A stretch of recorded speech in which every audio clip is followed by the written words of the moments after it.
Hi friends, मनुमय study में आपका स्वागत है। तो जैसा कि हमारा वैदिक सभ्यता से जुड़ता हुआ यह अगला वीडियो है। तो अभी तक हमने वैदिक सभ्यता में उसके समाज के बारे में एवं उसके राजनीतिक ढांचा किस प्रकार का था उसको देखा। आज के वीडियो के माध्यम से मैंने कुछ इम्पोर्टेंट पॉइंट को नोट किया है, जिसके अंतर्गत हम जो वैदिक कालीन हमारा अर्थव्यवस्था है उसको पढ़ने का प्रयास करेंगे।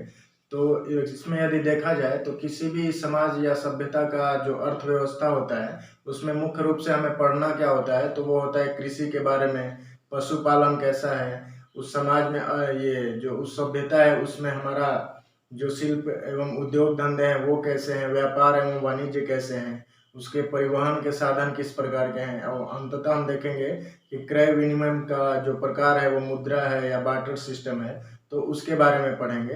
तो मुख्य रूप से यदि देखा जाए तो ऋग वैदिक काल में अगर देखें तो उसमें हमको मुख्य रूप से पशुपालन के बारे में पढ़ना है, क्योंकि वहाँ हम देखेंगे कि प्रमुख पशु गाय है और लगभग गाय से जुड़ते हुए ही बहुत सारे शब्द हैं उनको पढ़ना है।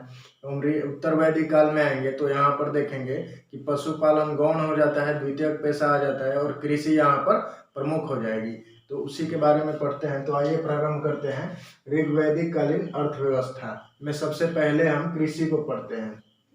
तो जो ऋग्वेद काल में कृषि है वह द्वितीय पेशा के रूप में जाना जाता है, अर्थात पहला क्या है तो इसका मुख्य पेशा पशुपालन है। तो एक सवाल यहीं से आता है कि ऋग्वैदिक कालीन की रीढ़, जो आर्थिक व्यवस्था की रीढ़ क्या थी, तो वह हमारा पशुपालन था। इसके अलावा ऋग्वेद में देखें चौथे मंडल में जो 57वां सूक्त है, 57वां सूक्त के अंदर 10,556 मंत्र हैं, उसमें से 24 मंत्र स्पेशली केवल कृषि के बारे में बताया गया है, जो कि बहुत कम है। 10,556 में से मात्र 24 ही मंत्र हैं जो कृषि के लिए समर्पित हैं। किसमें? तो ऋग्वेद के चौथे मंडल के 57वां सूक्त में। सूक्त हमने पढ़ा था 1028 सूक्त है। इसके अलावा यदि देखें तो अश्विन देवता का उल्लेख है इसमें, किसमें? ऋग्वेद में। इसमें बताया गया कि जो अश्विन देवता थे इन्होंने मनु को हल चलाना सिखाया था। और कृषि के लिए जो प्रमुख शब्द हैं, अर्थात कृषि से जुड़ते हुए जो शब्द हैं, उन शब्दों को मैंने लिखा है। तो कौन कौन से शब्द हैं जो कृषि से जुड़ रहे हैं? तो क्षेत्र, मेन रूप से इन्हीं शब्दों को याद रखना है, क्योंकि ऑब्जेक्टिव के रूप में इन शब्दों को बार बार कहीं ना कहीं पूछ लेता है। तो कुछ शब्द हैं जैसे क्षेत्र, सीता, उर्वरा या खिल्य। तो क्षेत्र किसको बोलते हैं? तो क्षेत्र वैसे जमीन को बोलते हैं जो जुता हुआ जमीन हो, अर्थात जो जिस जमीन की जुताई हो गई है उसको क्या बोलेंगे? क्षेत्र। सीता जो है तो ये हमारा क्या है, जो जमीन जुतने के बाद उसमें जो कूड़ है उस कूड़ को सीता बोलते हैं। उर्वरा क्या है? तो उर्वरा हमारा जो फसल देने वाली जमीन है, अर्थात उर्वरा शक्ति से भरी हुई है, जिसमें भरपूर मात्रा में फसल होती है, उसको उर्वरा बोलेंगे। और खिल्य क्या है? तो ये जो पड़ती जमीन है या जो बंजर जमीन है उसको हम खिल्य बोलते हैं। तो यहाँ द्वितीय पेशा कृषि है, मुख्य पेशा जो है पशुपालन है। ऋग्वेद में चौथा मंडल जो है उसमें 57वां सूक्त है, जिसमें 24 मंत्रों के बारे में बताया गया है जो कृषि से जुड़ते हैं। और अश्विन देवता का उल्लेख किसमें मिलता है? ऋग्वेद में। कृषि के लिए प्रमुख शब्द क्षेत्र, सीता, उर्वरा और खिल्य। इससे अलावा अगर आगे देखें तो कृषि कार्य में भी कुछ वर्ड आते हैं जो कृषि कार्य को जोड़ते हैं। जैसे कृषि कार्य में एक बैल का कार्य आएगा खेतों की जुताई के लिए, तो बैल को क्या बोलेंगे ऋग्वेद काल में? तो वो वृक बोलेंगे। इसके अलावा हम देखेंगे किवास एक वर्ड आता है। किवास किसको बोलते हैं? तो हलवा। हल को क्या बोलेंगे? तो लांगल या सिर। खाद को क्या बोलेंगे? तो करिस। इसके अलावा यदि खलिहान देखें तो खलिहान को हम खल बोलते हैं। तो ये 4-5 वर्ड जो कृषि कार्य में देखें जिनका उपयोग होता है, तो बैल से खेतों की जुताई हो रही है, बैल को वृक बोला जा रहा है। जो हलवाहा है, जो बैलों को चला रहा है, वो किवास है। जो लांगल या सिर, जो हल है, उसको लांगल या सिर बोलते हैं। इसके अलावा खाद जो खेतों में डाला जा रहा है उसको करिस बोलते हैं। और खलिहान जहाँ पर अनाज आया उसका बुनाई या मनाई हो रही है तो उसको हम खल बोलेंगे। यहाँ पर जो फसल उग रहे हैं ऋग्वैदिक काल में, तो फसलों की जानकारी इनको कौन कौन सी है? तो ये जितने भी अनाज हो रहे हैं, तो अनाज को धान्य बोल रहे हैं, चावल वाला धान्य नहीं है, यह केवल धान्य है। तो धान्य मतलब अनाज। इसके बाद यदि जौ को देखें तो ये जौ को यौ बोलते हैं। कोठार। इसके बाद यदि स्थिवी एक वर्ड आया है और उर्दर का एक वर्ड का जिक्र किया गया है ऋग्वेद में। तो स्थिवी वहाँ ऐसा जगह है जहाँ पर अनाजों को एक बड़े कोठार में स्टोर किया जा रहा है, तो उसको क्या बोलते हैं? स्थिवी। और अनाज को मापने के लिए मापक के प्रयोग में जो वर्ड आ रहा है उसको हम उर्दर बोलते हैं। तो देखिए यहीं पे भी 10 वर्ड मिल गए। क्षेत्र, सीता, उर्वरा, खिल, ब्रिक मतलब बैल, किवास मतलब हलवा, लांगल या सील मतलब हमारा हल, करिस मतलब खाद और खल मतलब खलिहान।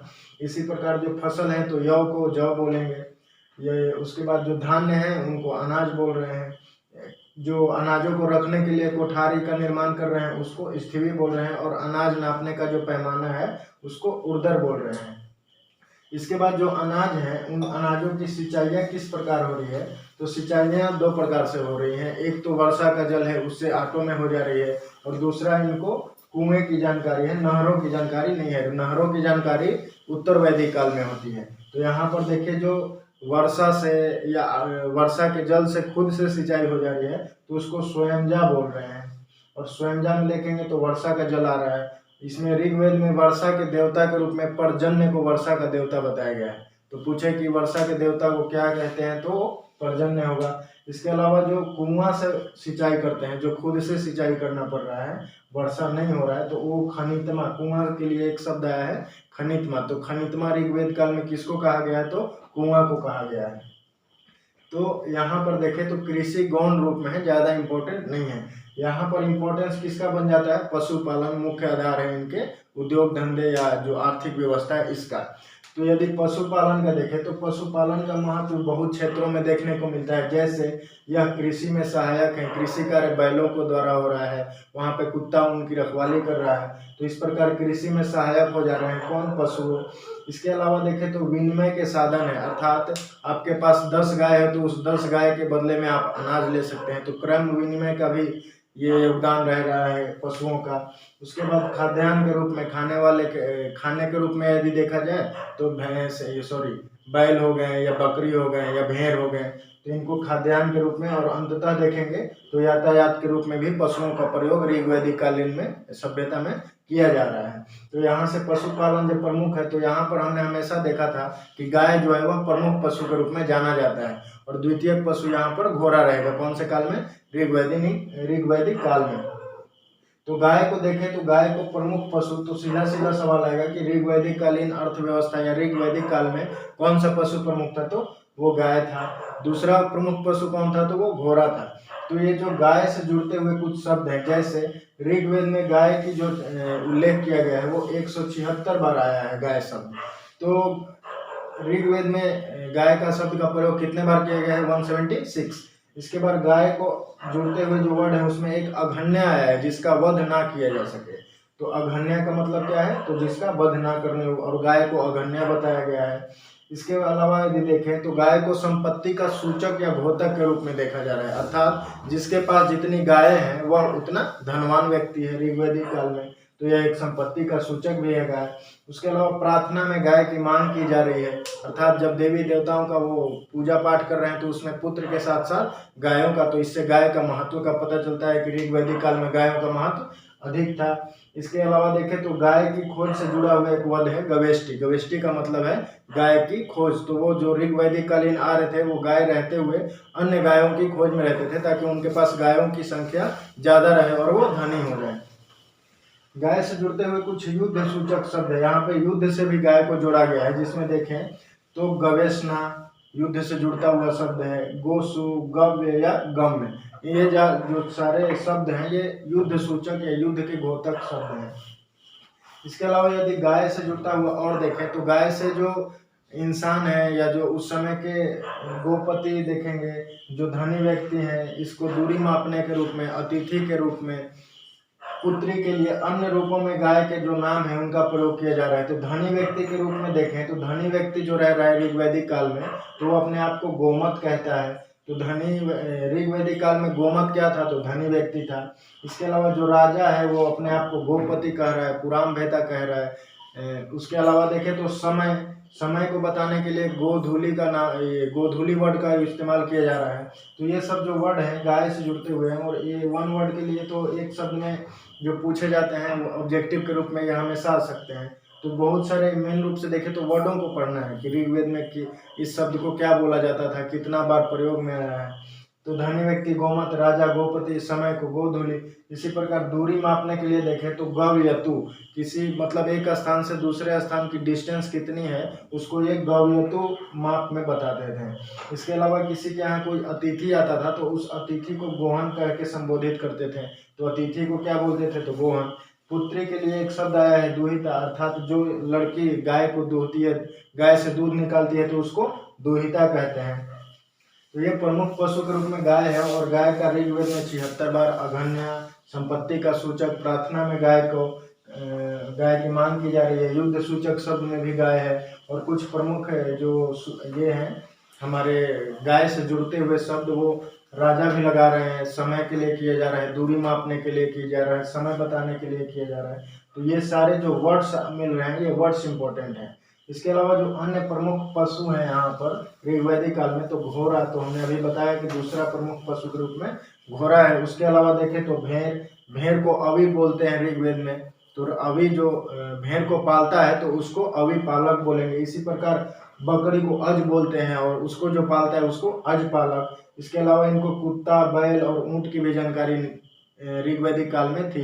इनको जानकारी किसकी नहीं थी? तो बाघ एवं हाथी की। तो पूछे कि ऋग्वैदिक आर्यों को किन दो पशुओं के बारे में जानकारी नहीं थी? तो वो थे बाघ और हाथी। उत्तर वैदिक काल में इनको जानकारी हो जाएगी।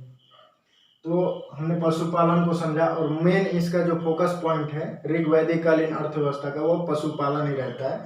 तीसरा देखते हैं व्यापार एवं वाणिज्य। जो हमारा ऋग्वैदिक कालीन अर्थव्यवस्था था उसका ये क्या था? तो ऋग्वैदिक कालीन अर्थव्यवस्था का मुख्य आधार जो था वो था पशुपालन। कृषि जो था वो दूसरा प्रमुख पेशा था। तो व्यापार एवं वाणिज्य को देखें तो यह सीमित रूप में था, ज्यादा इसका प्रचार प्रसार नहीं हुआ था।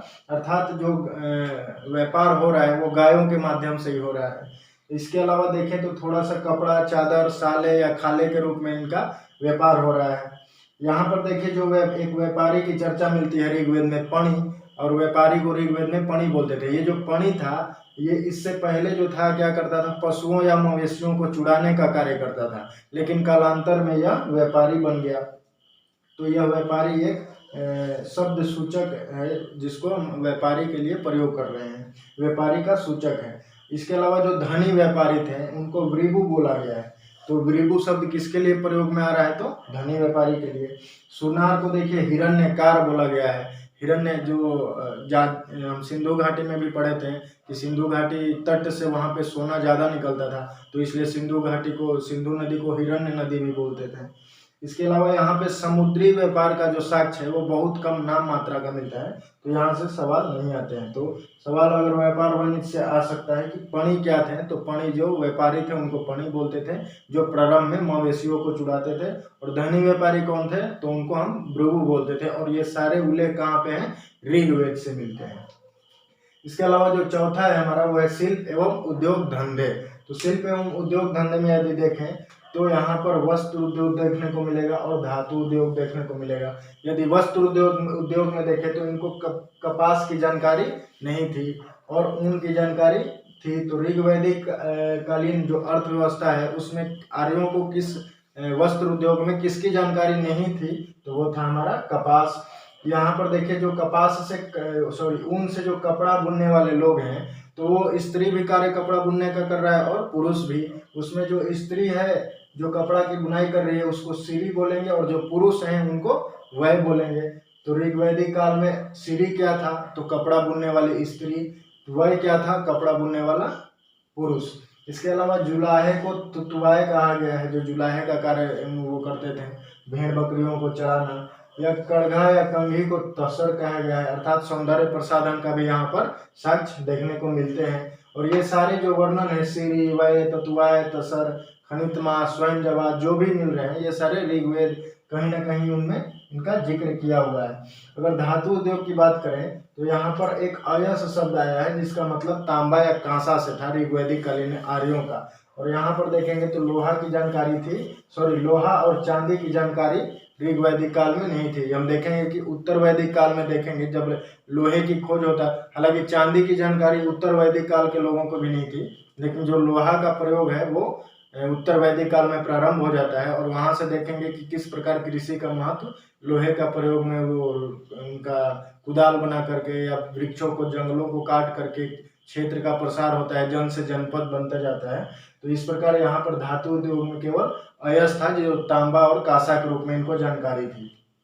इसके अलावा कुम्भकारी का भी प्रयोग यहाँ पर देखें तो उद्योग के रूप में होता था, और जो कुम्हार थे उनको कुलाल बोला जाता था। तो सीधा पूछेगा कि कुलाल क्या थे ऋग्वैदिक काल में, तो वो हमारे कुम्हार थे। बढ़ई उद्योग थे, जो बढ़ई लकड़ियों के वो निर्माण करते थे, जो भवनों में भी लकड़ियाँ लगती थी, तो उनको हम बढ़ई उद्योग को तक्षण बोलेंगे।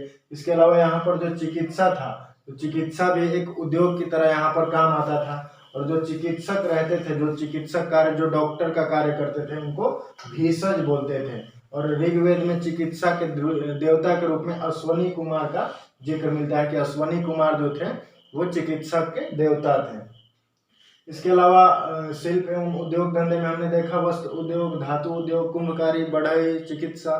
तो इससे बाहर कोई भी सवाल नहीं रहेगा। और ये जो वर्ड मिल रहे हैं ना, इन वर्ड से ही सवाल बनेंगे कि अयस्क क्या था, सीढ़ी अवय क्या थे, ततुवाय किसे बोला जाता था, तसर क्या थे, तो कड़गा या कंगी। अगला देखते हैं हम विनिमय के साधन। तो विनिमय के साधन में यदि देखें तो ऋग्वेद तक या हमारा मुद्रा का प्रयोग नहीं था। उत्तर वैदिक काल में भी देखेंगे कि मुद्रा का प्रयोग नहीं है, तो मुद्रा का प्रयोग नहीं था।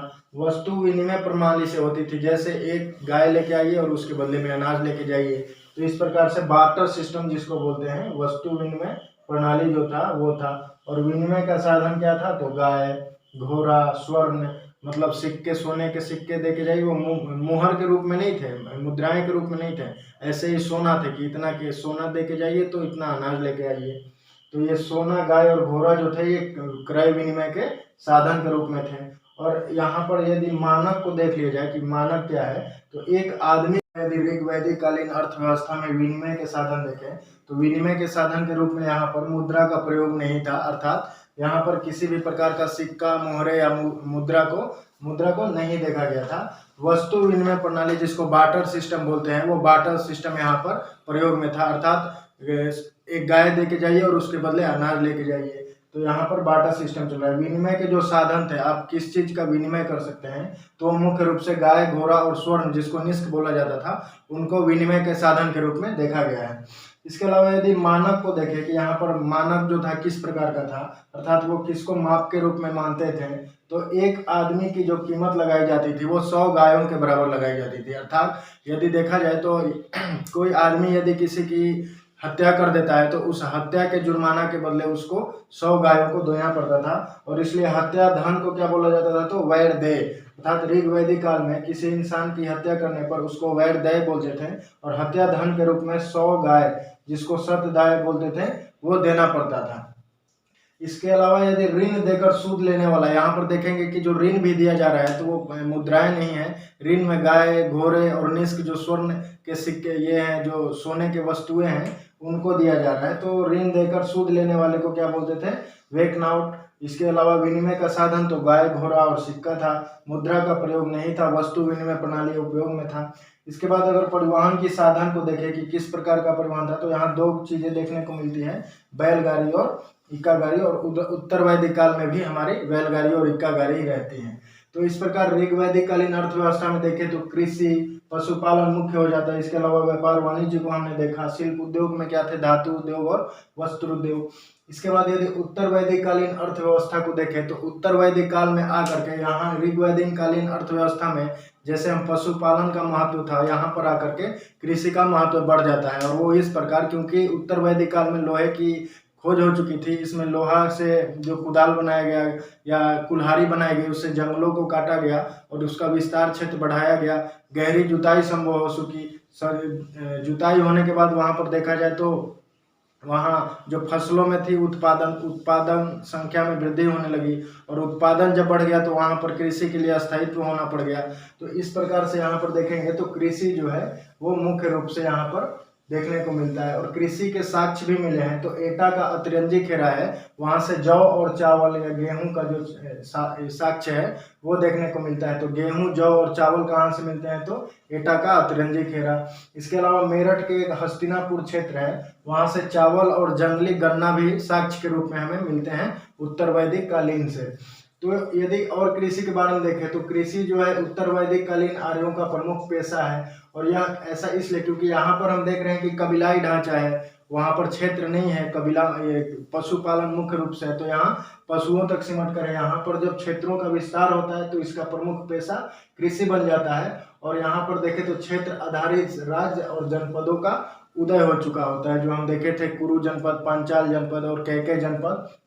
तो यहाँ पर इसके अलावा लोहे का ज्ञान होने से सबसे बड़ा परिवर्तन आता है। और लोहे के ज्ञान जब हो जाता है तो गहरी जुताई का हमारा देखेंगे तो उसका उत्पादन में वृद्धि का लिए इम्पोर्टेंट रहता है, और जंगलों की कटाई जो है वो संभव हो गई। इसके अलावा देखें तो स्थायित्व बढ़ गया, कृषि का महत्व बढ़ गया। जब कृषि की उत्पादकता में वृद्धि हुई तो वहाँ पर रुकना उनके लिए जरूरी हो गया, और उसके हमें क्या देखते हैं कि स्थायित्व में वृद्धि हो जाती है। इसके अलावा और भी चीज़ें मिलती हैं जो कृषि से जुड़ी हुई दिखाई प्रतीत होती हैं। तो अथर्ववेद में देखें तो जो पृथ्वीवेन या पृथ्वीवेन है उनको भारत का पहला कृषि इंजीनियर के रूप में बताया गया है। और उन्होंने ही सबसे पहले जो है हल और हल से जुड़े हुए जो शिक्षाएं थी उसको बताया। तो सबसे पहला कृषि इंजीनियर किसे बोला गया? पृथ्वीवेन। किसमें उल्लेख है? अथर्ववेद में। इसके अलावा अथर्ववेद में और देखें तो कीटों से बचाव के लिए मंत्रों का उल्लेख किया गया है कि किस प्रकार कृषि को कीटों से बचाया जा सके। उसके बाद यहाँ पर देखते हैं हम, जैसा कि ऋग्वैदिक कालीन अर्थव्यवस्था में यदि देखें तो वहाँ पर नहर का प्रयोग नहीं होता था, नहर के बारे में उनको पता नहीं था। यहाँ पर जो था हम देखते थे कि स्वयंजा और खनितमा यहाँ पर भी है, स्वयं से भी हो रहा है और कुआं से भी पटाया जा रहा है। लेकिन यहाँ पर देखेंगे तो नहरों की खोज जो है उत्तर वैदिक कालीन आर्यों ने कर ली थी, और नहरों को अथर्ववेद में कुल्या शब्द का प्रयोग किया गया है। तो उत्तर वैदिक कालीन सभ्यता में कुल्या क्या था? तो नहर था। और नहर किस काल में ढूंढा गया? तो उत्तर वैदिक कालीन के आर्यों ने सर्वप्रथम नहर का प्रयोग करना सिंचाई के रूप में शुरू किया। इसके अलावा वात्स्ययनी संहिता को देखें तो वात्स्ययनी संहिता में 4 बैल एक साथ, 8 बैल, कहीं कहीं पे 12 और कहीं कहीं पे 14 बैलों के साथ कृषि कार्य किया जाता है, जहाँ से गहरी और गहन जुताई होती है। इसके अलावा तैत्तिरीय उपनिषद में देखेंगे तो लिखा हुआ है अन्न को ब्रह्म का रूप बताया गया है। तो इस प्रकार यहाँ पर कृषि की प्रधानता का पता चलता है। तो वात्स्ययनी संहिता में देख लिए बैलों से जुताई, तैत्तिरीय उपनिषद में अन्न को ब्रह्म कहा गया है। इसके अलावा अथर्ववेद में इंद्र को सुनासिर कहा गया है, अर्थात इंद्र खुद हल चलाते हैं। सुनासिर का मतलब यहाँ हलवाहा से है। यहाँ हमने किवास का मतलब देखा था ऋग्वैदिक काल में कि किवास का मतलब हलवाहा होता है। तो यहाँ पर इंद्र को सुनासिर बोला गया है, और सुनासिर का मतलब हलवाहा होता है। इसके अलावा यदि राजा जनक के बारे में भी उल्लेख आता है कि राजा जनक ने स्वयं से हल चलाया, और सीता की उत्पत्ति का प्रमाण वहाँ से हमको मिलता है। तो सीता की उत्पत्ति का प्रमाण कहाँ से मिलता है? तो राजा जनक जब हल चलाते हैं, और यहाँ उत्तर वैदिक काल में, तो वहाँ से।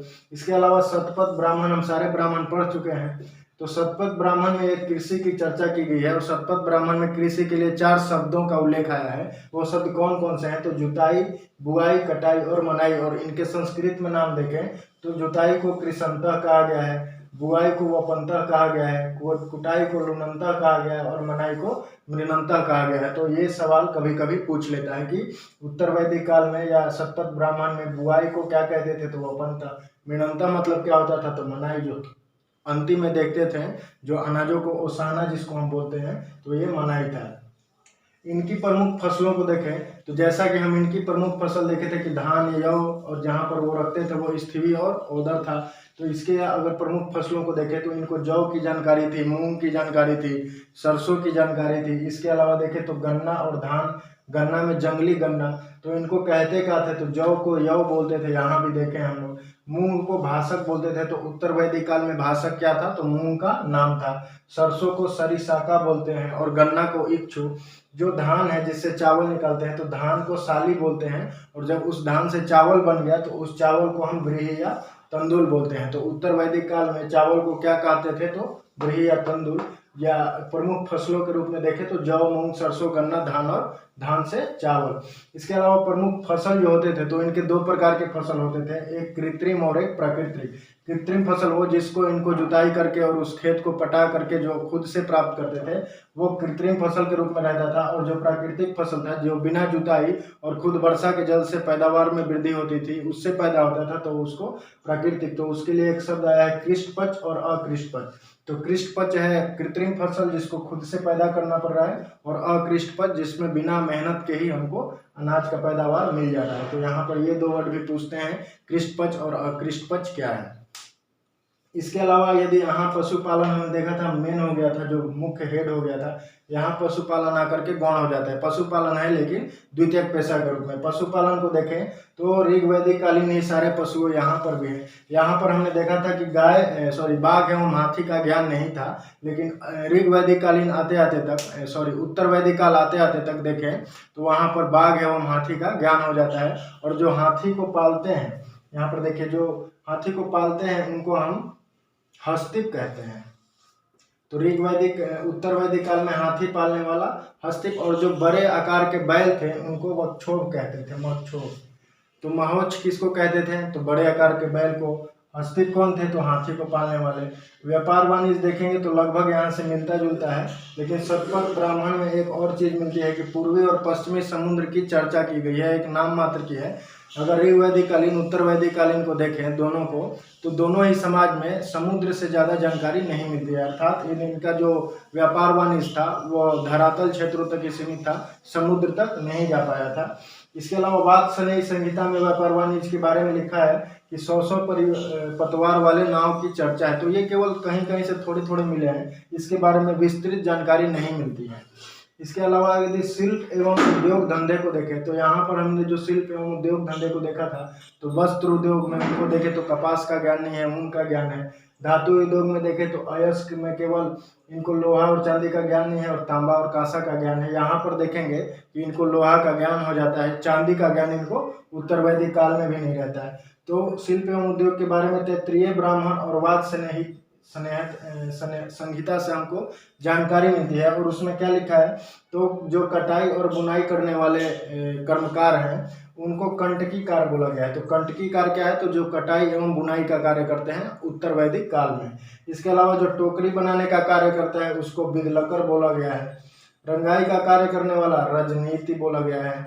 रस्सी बनाने वाला तो रज्जु सर्प बोला गया है। तो यहाँ से विचार कंटकीकार क्या है, बिदलकर क्या है, रजनीति क्या है, और रज्जु सर्प क्या है। तो रज्जु सर्प रस्सी बनाने वाला, रजनीति रंगाई करने वाला, टोकरी बनाने वाला जो है बिदलकर, और कटाई धुनाई वाला कंटकीकार। इसके अलावा यहाँ पर धातु उद्योग भी कुछ प्रमुख थे, जैसे यहाँ पर लोहा का ज्ञान हो गया, और लोहा को कृष्ण या श्याम अयस के रूप में ये मानते थे। तांबा का ज्ञान देखे तो इसको तांबा को लोहित अयस बोलते थे। कांसा को यहाँ पर आकर के ऋषु, कांसा को यहाँ पर देखिएगा तो अयस बोला जा रहा है। कांसा को हमने यहाँ पे पढ़ा था कि तांबा या कांसा को अयस बोलते हैं, यहाँ पर तांबा को लोहित अयस बोला जा रहा है और कांसा को ऋषु बोला जा रहा है। इसके अलावा जो सोना है, सोना को हिरण्य बोला जा रहा है। तो 4 ऑब्जेक्टिव आप यहाँ से भी याद रख सकते हैं, कृष्ण अयस, लोहित अयस, उसके अलावा ऋषु और हिरण्य। विनिमय के साधन देखें तो यहाँ पर हमने देखा था कि मुद्रा का प्रयोग नहीं है, मुद्रा का प्रयोग यहाँ भी नहीं है। इसके अलावा यहाँ पर जो विनिमय के साधन थे वो गाय, घोड़ा और स्वर्ण या निष्क थे। यहाँ पर विनिमय के साधन में देखिए तो कृष्णल, निष्क जो सोना है वो, और शतमान अर्थात 100 चीजों को लेकर के एक प्रणाली बना ली गई और उससे जोड़ करके वस्तु विनिमय किया जाता था। इसमें जो कृष्णल है ये ज्यादा प्रमुख हो गया था। तो उत्तर वैदिक काल में मानक के रूप में, क्रय विनिमय के रूप में कौन सबसे प्रमुख था, तो कृष्णल। परिवहन को हमने देखा था कि बैलगाड़ी और इक्का गाड़ी यहाँ भी है, और यहाँ भी बैलगाड़ी और इक्का गाड़ी है। तो इस प्रकार यदि ऋग वैदिक कालीन और उत्तर वैदिक कालीन अर्थव्यवस्था में देखें तो बहुत सारे ऑब्जेक्टिव निकल करके आते हैं, कम से कम 50-60 ऑब्जेक्टिव वन वर्ड की तरह मिलेंगे। और यहाँ पर कृषि देखेंगे तो कृषि गौण रूप में है, पशुपालन मुख्य है, और उत्तर वैदिक काल में कृषि मुख्य होकर के पशुपालन गौण हो जाता है। तो सीधा सीधा सवाल यहाँ से आते हैं, तो उसको यदि एक बार यहाँ से पढ़ के गुजरेंगे तो आराम से हम उत्तर लिख सकते हैं। तो अगले वीडियो में जो हम पढ़ेंगे इसका कल्चर वाला पार्ट देखेंगे, किस प्रकार का धर्म था, कितने संस्कार थे, कितने विवाह थे, उसको चर्चा करेंगे। उसके बाद ये हमारा वैदिक सभ्यता समाप्त हो जाएगी और उसके बाद उभर करके आएगा जनपद काल। धीरे धीरे देखेंगे कि कैसे जनपदों का उदय होता है। उसके अलावा वहाँ पर धार्मिक आंदोलन प्रारंभ हो जाते हैं और उसी में से जो मगध जनपद है वज्जी अंग वत्स को हरा करके देखेंगे कि सर्वोत्कृष्ट रूप में ऊपर आता है। तो वो हमारा आगे का वीडियो में रहेगा। अभी वैदिक कालीन अर्थव्यवस्था में इतना हमारे लिए जानकारी बहुत है, तो इसको पढ़िए और इससे अच्छा नोट्स बनाइए तो जल्दी याद होगा। तो मिलते हैं अगले वीडियो में। धन्यवाद।